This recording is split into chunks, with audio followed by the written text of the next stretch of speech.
자, 여러분 안녕하세요. 네, 황진모입니다. 자, 이번 마지막 강의 제25강입니다. 재무분석 및 주당 이익에 대한 내용이 되겠습니다. 자, 2장에 해당하는 내용을 한번 봅시다. 자, 첫 번째 줄에 재무제표 분석은 기업의 재정 상태나 운영 상태를 정확하게 파악하기 위하여 재무제표를 토대로 분석하는 것, 이걸 경영 분석이라고 합니다. 기업의 주식 가치를 결정하려는 재무 분석가들이 자주 이용하고요. 자, 그래서 이는 재무 정보나 기업 내외의 여러 가지 정보를 이용하여 기업 활동이 적정한지 부적정한지 심사하거나 기업 자본을 평가한 것을 말합니다. 그래서 하나씩 알아보도록 합시다. 우리는 주요 내용이 이제 유동 비율과 당좌 비율, 자기자본 비율과 부채 비율, 매출채권 회전율, 그다음 평균 매수기간, 재고자산 회전율, 평균 회전기간, 이 부분에 대해서 한번 볼게요. 이 문제가 이제 한 3문제가 출제가 될 거예요. 그래서 이 부분에 대해서 한번 봅시다. 자, 유동비율 볼까요? 유동비율이 중요합니다. 이거는. 왜냐면 회사가 돈을 줄 수 있는 능력이 있을지 없을지, 그걸 이제 보는 거고요. 첫 번째 줄에 자 한번 읽어볼게요. 기업이 보유하고 있는 지급 능력 또는 그 신용 능력을 판단하기 위해 쓰이는 것으로 신용 분석적 관점에서는 가장 중요합니다. 이 비율이 클수록 기업의 재무 유동성이 크고 200% 이상이 유지되는 것이 가장 이상적이다라고 보시면 돼요. 자, 200% 이상 유지되는 것이 이상적이라는 것이 뭐냐면은 일단은 가용자금을 의미를 해요. 가용자금인 경우에는 일단 100% 이상이 아니고 200% 이상이 되면은 이게 자금적인 면에서 아무 걱정이 없는 거예요. 근데 외상및 출금만 엄청 많고요. 현금이 적으면요. 가용자금으로서 쓸 수 있는 기능은 못해요, 이거는. 계속 돈 받아다녀야 되고. 근데 그렇다고 이제 대손 나가지고 도망가는 경우도 있을 거고. 그러다 보니까 이제 현금에 해당하는 이러한 운용 자금도 생각을 해서 200% 이상인 거죠. 그렇게 이제 보시는 게 맞고요. 그래서 유동 비율은 이렇게 유동자산에서 유동부채를 해가지고 계산해주면 됩니다. 이렇게. 이제 실무에서는 200% 이상이 가장 적절하긴 해요. 근데 부채 비율은 한 200% 이하 이렇게 이제 보면 되는 거고요. 그래서 이렇게 해서 보시면 되는 부분입니다. 자, 그래서 이제 여기에 이제 우리는 당좌 비율인데, 이제 당좌 비율은 이렇게 이제 보아주시면 돼요. 현금, 예금, 매출채권, 시장성 있는 유가증권 등으로 구성된 당좌자 합계액을 외상매입금, 단기차입금 등의 유동부채 합계액을 얻어내는 비율입니다. 이거는 이제 당좌자산에서 유동부채 나오는 거예요. 이거는. 그러니까 이거는 이제 현금화를 하는 이제 그런 부분. 그러니까 회사에 이제 자금이 어느 정도 돼 있냐. 그런 부분에서 이제 보는 거고. 1번에 해당하는 유동 비율도 똑같긴 한데, 유동 비율의 다른 점은 뭐냐면은, 이제 판매 가능한 재고 자산이 포함되어 있다는 이제 부분이고, 이제 당좌 비율은 재고 자산이 포함이 안 되어 있는 부분이죠. 네, 그런 부분에 조금 차이가 있다라고 보시면 됩니다.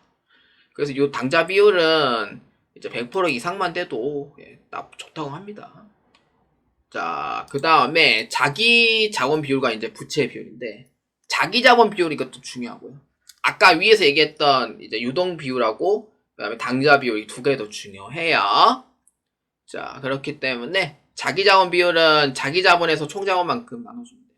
그러니까 자기 자본은 말 그대로 자본을 뜻하는 거고, 총 자본은 부채 플러스 자본이에요. 이렇게 나눠주면은 몇 프로 이상 이렇게 해서 이제 보시면 되고요. 이게 안 좋으면 안 좋을수록 큰일 납니다. 이거는. 자, 그래서 이제 부채 비율입니다. 이 부채 비율 정말 중요하죠. 여러분들이 주식 투자할 때 가장 많이 봐야 되는 게 뭐냐면은 바로 이 부채 비율을 의미를 해요.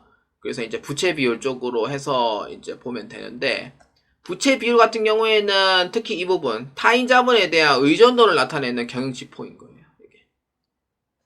자, 그렇기 때문에 자, 여기 부채 총계에서 자본 총계만큼 나눠주면 돼요. 이렇게. 그래서 이렇게 해서 보아주시면 되겠고요. 이거 외우는 게 아니고요. 이거 문제 연습하시면서 보면 돼요. 그 다음에 이제 시험 문제 많이 나오는 게 특히 매출 채권 회전율하고 재고자산 회전율 이게 많이 나오는데, 매출 채권 회전율은요, 이게 자금이 이렇게 해서 얼마 돌아가냐, 이게 말 그대로 이거고, 재고자산 회전율은 이제 출하를 하는 과정에서 재고가 며칠에 한 번씩 이렇게 나가는가, 이거에 대해서 이제 보는 거예요. 이게 이제 회전율 쪽으로 해서 보아주시면 되겠고요. 회전율인 경우에는 이렇게 돼요. 매출 채권 금액으로 이제 이렇게 해서 이제 보면은, 여기에서 기초 채권하고 기말 채권에 대해서 나눠주면 돼요. 이게 매출 채권 회전율이에요. 그러니까 매출 원가가 아니고요. 매출 채권 금액에서 평균화 시켜서 계산을 하는 게 회전율이에요. 그럼 회전율이 그러면은 여기서 이제 몇 프로가 되고, 거기에서 이제 보면은 이제 1년 365일, 6년인경 366일 해가지고 회수 기간이 나오는 거예요. 이렇게. 그러니까 이거를 계산한 후에 그 다음에 이제 회전율에서 곱하기 365일 잡아주면 돼요. 그러면 예를 들어서 뭐 40일에 한 번이다. 그런 경우 있고, 만 60일에 한 번이다. 이런 경우 나오는 거죠. 이게 매출채권 회전율과 회전 기간을 의미를 합니다.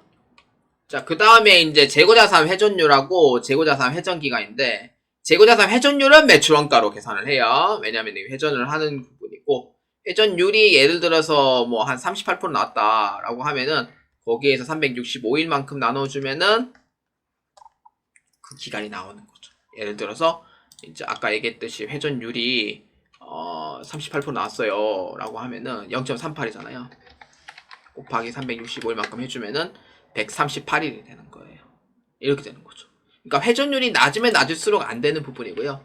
만약에 회전율이 200이다 라고 하면은 2잖아요. 2에 365일 하면은 뭐 이제 뭐 이렇게 나오는데, 사실 2가 나올 수가 없죠. 사실 730일이면 말이 안 되는 거죠. 그래서 이거를 이제 뭐 한 60%, 65% 나왔다. 365일만 곱해주면은 약 한 237.25%가 나오는 거죠. 그러니까 이게 어떻게 돼요? 낮으면 낮을수록 좋다는 의미가 되는 거죠. 그래서 5%다. 365일이다. 라고 하면은 18.25일. 이렇게 되는 거죠. 그래서 이게 이제 재고자산 회전율 및 회전 기간으로 해서 모아주시면 되겠습니다. 자, 네 번째. 이제 손익계산서 재무 분석인데, 매출액 증가율, 순이익 증가율, 매출 총이익률, 영업이익률 이렇게 되는데, 여기 한 문제가 출제가 돼요. 근데 8번 다 나오는 게 아니고, 이제 뭐 나오는 회차가 있고, 안 나오는 회차가 있고, 이렇게 해서 이제 보시면 되는 내용이 되는 거죠. 그래서 그러니까 모든 이 증가율에 대한 이 부분을 봤을 때요. 매출액 증가율, 순이익 증가율, 매출 총이익률, 영업이익률. 이건 어떻게 하냐면은 무조건 기준 자체가요. 이렇게 적으면 돼요. 기준은 매출액 기준이에요. 무조건. 매출액이 기준점이 돼요. 그래서 이 기준점을 보고 파악해 주시면 되는 겁니다. 자, 그래서 이제 매출액 증가율 이렇게 이제 보고요. 자, 이렇게 순이익 증가율 이렇게 보면 되고, 매출 총이익률은 매출액 기준이죠. 당연히 영업이익률 매출액 기준입니다. 이거 문제 나와요. 문제 나오기 때문에 연습 문제를 통해서 자 한번 봅시다. 자, 우리가 이제 39번하고 40번 문제에서 이제 나오는 내용이돼요. 이게 이제 보면은 주당 손익 EPS에 대한 문제인데, 이거는 이제 회관리 1급에서도 37번하고 8번에 나오고요. 그 다음에 이제 39번, 40번의 회관리 1급에서는 현금흐름표가 이렇게 두 문제가 나와요. 그러니까 주당 순이익이 36, 37이 회관리 1급. 회관리 2급에서는 39, 40 이렇게 무조건 두 문제 나와요. 무조건 두 문제. 그러니까 한 문제 나올 때도 있는데 무조건 두 문제를 봐주시면 되겠고요. 자, 그래서 이렇게 이제 보면 돼요. 자, 첫 번째 줄에 기업이 얻은 순이익을 기업이 발생한 주식수를 나누는 것으로 이익이 얼마였냐는 나타내는 지표예요. 그래서 기업이 1년 동안 이제 벌어들인 수익에 대한 주주의 목도에 나타나는 것이기 때문에 EPS가 높으면 높을수록 투자 가치가 높다고 판단을 하는 거예요. 그래서 주당 순이익 1PS가 어떻게 돼요? 단기 순이익에서 가중평균 유통 보통 주식수로 나눠주면 되는 거예요. 이게 EPS에 대한 내용이 됩니다. 문제는 다 주어지기 때문에 연습 문제를 통해서 한번 봅시다. 자, 연습 문제 자 한번 봅시다. 자, 다음 자료를 참고하여 2026년 매출 채권 회전율을 계산하면 얼마입니까? 입니다. 매출액에서 여기에서 이제 해당하는 기초 매출 채권하고요. 플러스 기말 매출 채권이고요. 거기에 나누기 이만큼 해주면 돼요. 이렇게 해주면 되고, 매출액이 율이 나와요. 그러면은 율이 얼마냐면 9억 원에서 나누기 2억에서 6억 이렇게 해주고 나누기 2 이렇게 해주면 돼요. 8억에 나누기 2 하면 얼마예요? 4억이잖아요. 그러면은 9억에서 나누기 4억만큼 해주면 돼요. 이게 얼마예요? 2.25가 나와요. 이렇게. 그럼 회전율이 이제 225%가 나온다는 거고요. 이런 의미가 되죠. 근데 거기에서 만약에 이제 365일만큼 하면은 회전 기간이 얼마가 되겠어요? 아, 이게 아니지. 365 나누기 2.25죠. 얼마가 되냐면은 162일이 되는 거예요. 이렇게 계산하면 되지. 365 나누기 2.25를 주면 되는 거죠. 그래서 이렇게 얼마예요? 162일이 나오는 거예요. 만약에 일수으로 본다면은 이렇게 되는 부분이고, 이제 지금 회전율을 보는 거니까 1년에 얼마 정도 돌아가요? 2.25바퀴 돌아간다는 거죠. 그래서 정답 몇 번? 2번으로 체크해 주시면 되겠습니다. 이렇게 봐주시면 돼요. 자, 그 다음에 이제 두 번째. 당좌 비율과 유동 비율을 계산하라는데, 당좌 비율은 뭐예요? 당좌 자산에서 유동 부채만큼 나누는 거고요. 유동 비율은 뭐예요? 유동 자산에서 유동 부채만큼 나누는 거예요. 이렇게 이제 보는 거예요.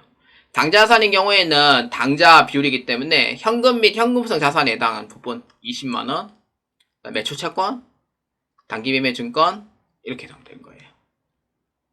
자, 이렇게 해당하는 금액이 얼마냐면은 80에 20이니까 100만원이 되는 거예요. 그럼 이렇게 하면은 당좌 자산에 해당하는 부분이 얼마냐면은 100만원이 돼요. 이렇게. 자, 그 다음에 유동부채에 해당하는 금액은 얼마예요? 자, 유동부채를 보면은 매입 채무, 단기 차입금 이렇게 해당하는 부분이죠. 얼마? 130만원 되는 거예요. 그럼 이렇게 하면은 당좌 비율이 나오는 거예요. 자, 계산해 볼까요? 자, 당좌 자산인 경우에는 100만원에서 130만원 갖고 나오면 되죠. 이게 몇 퍼센트?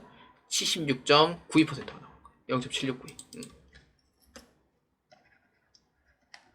이렇게 되는 부분이고, 자, 그 다음에 이제 보면은, 자, 우리가 이제 유동자산에서 유동부채 나누는 거잖아요. 유동자산인 경우에는 이제 재고자산이 포함이 되잖아요. 그래서 이렇게 되죠. 150만원. 그 다음 유동부채가 얼마예요? 아까 찾았던 130만원. 이렇게 되는 거죠. 그럼 150에서 130 나누면 돼요. 자, 그럼 150에서 130 나누면 돼요. 몇 프로냐면은 1.15%, 115%가 나옵니다. 115.38%. 자, 그럼 정답 몇 번? 1번으로 체크해 주시면 되겠습니다. 자, 그 다음에 3번. 자, 한번 봅시다. 다음은 주식회사 JB의 재무정보를 이용하여 재고자산 기말 잔액을 계산하면 얼마입니까? 재고자산 회전율은 단기 매출원가와 평균 재고자산 금액을 이용하여 산출합니다.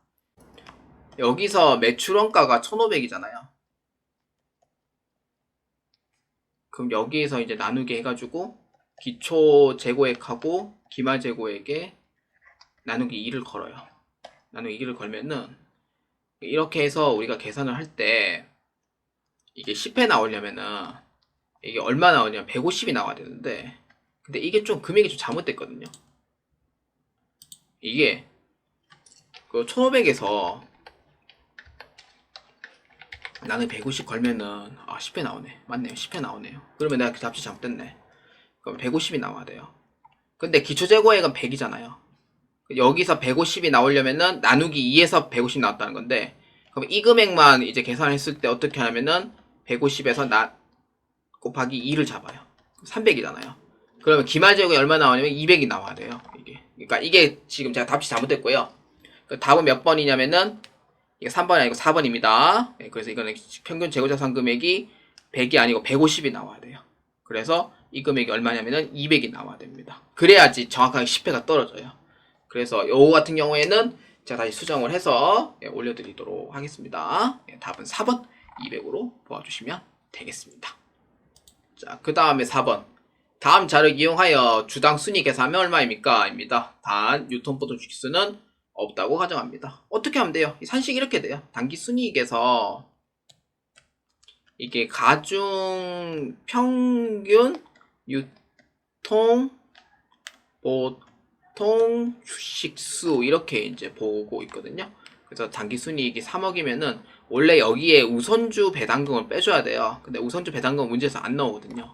근데 안 나온다고 가정할 수는 없죠. 단정할 수도 없고 나올 수도 있기 때문에. 그래서 가중 평균 유통 보주식수는 자, 보통 주식수이기 때문에 5만 주가 돼요. 이렇게 하면 되는데 얼마냐면은 주당 이익이 6,000원 나오는 거예요. 정답 몇 번? 2번으로 체크해 주시면 되겠습니다. 자, 여기까지 모두 진행을 했습니다. 아까 문제 잘못된 거는 제가 수정을 하도록 하겠습니다. 자, 25강까지 들어주신 여러분들께 진심으로 감사의 말씀을 드리고요. 이번에 2026년도 거는 모의고사를 다 뺐습니다. 왜냐하면 공개기출 문제가 나오고 있는 상태고요. 그리고 이제 문제 하나하나씩 이제 풀이해서를 올리고 있기 때문에 그 부분에 대해서는 일단 빼는 걸로 진행을 했습니다. 여러분들께서 또 많은 도움이 또 되시길 바라고요. 문제를 지금 만들다가 잘못 만든 부분도 있고요. 그래서 강의 수를 좀 늘린 대신에 시간을 확 줄였습니다. 그래서 뭐 대충 이렇게 하거나 그런 건 없고요. 왜냐면은 이거는 1년에 한 번씩 올리는 거기 때문에 저에 이제 해당하는 1년 농사치가 돼요. 그래서 절대 성의 없이 이렇게 이제 강의를 하지 않았다라고 생각을 하고 있고요. 그래서 이게 좀 시간이 좀 오래 걸렸어요. 원래는 12월 말까지 해서 끝낼 예정이었는데 이제 부득이하게 이제 학원에 다시 취업하고 이러다 보니까 많이 늦어졌습니다. 그래서 주말에도 학원도 다니고 있어가지고 시간이 좀 없어요. 그래서 그런 부분에서 지금 많이 좀 이게 지금 이제 겨우 3월 현재 지금 29일입니다. 그래서 이때 이제 완성이 된 거예요. 그래서 이제 강의는 1년에 한 번씩 올리는 걸로 진행을 하고 있고요. 여러분들께서 또 많은 도움이 되시길 바랍니다. 자, 4월달 되면은 책을 예약을 받도록 하고 있습니다. 책을 좀 수정한 후에 이제 완벽하게 해서 올릴 수 있도록 하겠습니다. 여러분들 매우 감사합니다.